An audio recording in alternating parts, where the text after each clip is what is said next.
A pior coisa que tem é você comprar algo super empolgado e perceber que no final você não vai usar isso pra nada. Para evitar que você passe por isso, nesse vídeo eu vou te mostrar o passo a passo para você começar do jeito certo com a resina, sem exageros, sem erros e sem gastar o seu querido dinheirinho com coisas desnecessárias. Primeiro passo, entendendo os tipos de resina. Primeira coisa, nesse vídeo vamos falar apenas de resina epóxi, beleza? O erro mais comum de quem está começando é comprar o tipo errado de resina. Esse foi exatamente o erro que eu cometi lá no começo. Existem vários tipos de resina epóxi no mercado. Os de baixa viscosidade, resina de alta viscosidade, resinas de grandes espessuras, resina de pequenas espessuras, resinas com proteção V, resinas sem proteção V e por aí vai. Mas para quem está começando, qual é a resina ideal? Depende. Aí você precisa analisar qual tipo de trabalho você quer fazer. Exemplo, se você quer fazer peças pequenas, como um chaveiro, por exemplo, o ideal é você usar uma resina de baixa viscosidade para pequenas espessuras com proteção UV.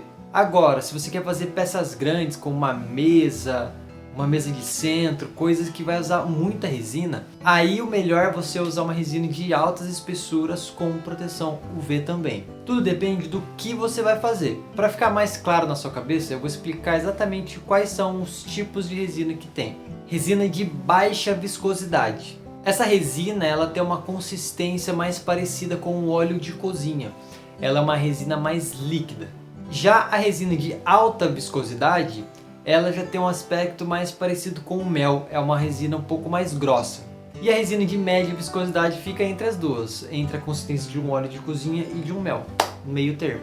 Resina para pequenas espessuras e resina para altas espessuras. Espessura é a quantidade de resina que você vai jogar por altura. Um chaveiro, por exemplo, tem uma espessura bem pequena.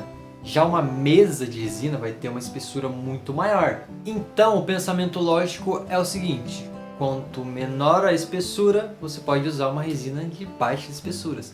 Quanto maior a espessura, você deve usar uma resina de altas espessuras. Simples assim.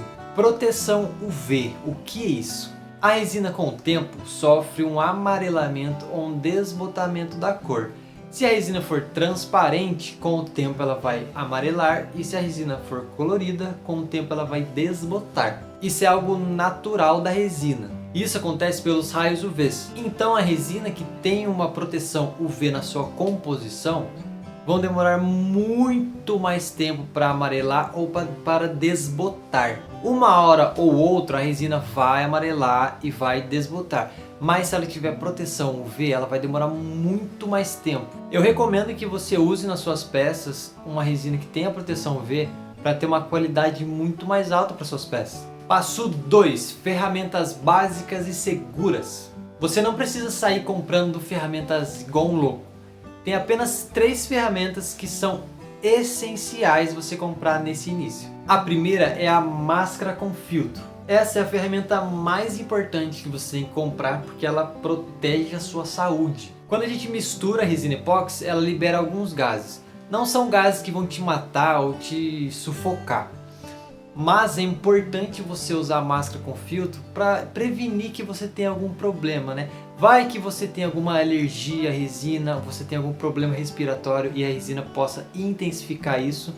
Então, para garantir sua segurança, use sim máscara com filtro. Procure por máscara com filtro para vapores orgânicos ou amínicos. O segundo são as luvas.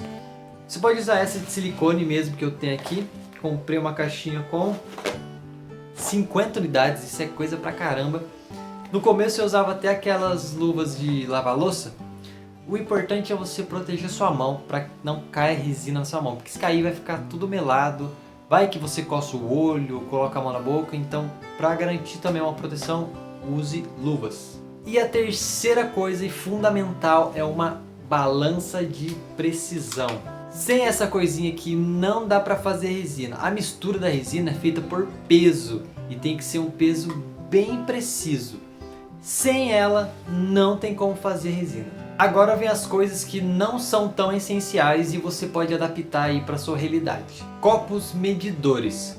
Não precisa ser copos medidores, pode ser um copinho de plástico, um pote de plástico, um recipiente, o que você tiver disponível. Obviamente um copinho é muito mais fácil e barato de você usar. Procure pelo copinho com plástico PP, porque a resina ela não derrete nem gruda nesse plástico, então fica muito mais fácil para você trabalhar usando ele. Palitos para mistura, pode ser um palito de sorvete de madeira, palito de sorvete de plástico, qualquer coisa que você possa colocar ali dentro e misturar resina, não tem segredo nenhum. Moldes de silicone, e aqui vem um ponto, não necessariamente você precisa usar moldes de silicone.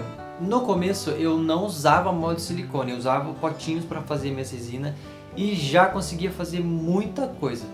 Mas se você quiser usar molde de silicone e realmente isso aqui facilita muito a nossa vida, você pode usar, é só pesquisar na internet por molde de silicone. Soprador térmico ou maçarico pequeno. Eles ajudam a estourar as bolhas que ficam na superfície da resina. Se você for usar um maçarico pequeno, cuidado para você não queimar o seu molde. Cuidado para você não chegar muito perto com o fogo e acabar queimando tanto a resina quanto o seu molde. Se você for usar o soprador térmico, lembra que ele é um soprador. Então, liga ele longe da resina e vai aproximando para você estourar as bolhas. Não liga ele direto na resina, porque senão você vai soprar e vai espirrar a resina para tudo que é lado.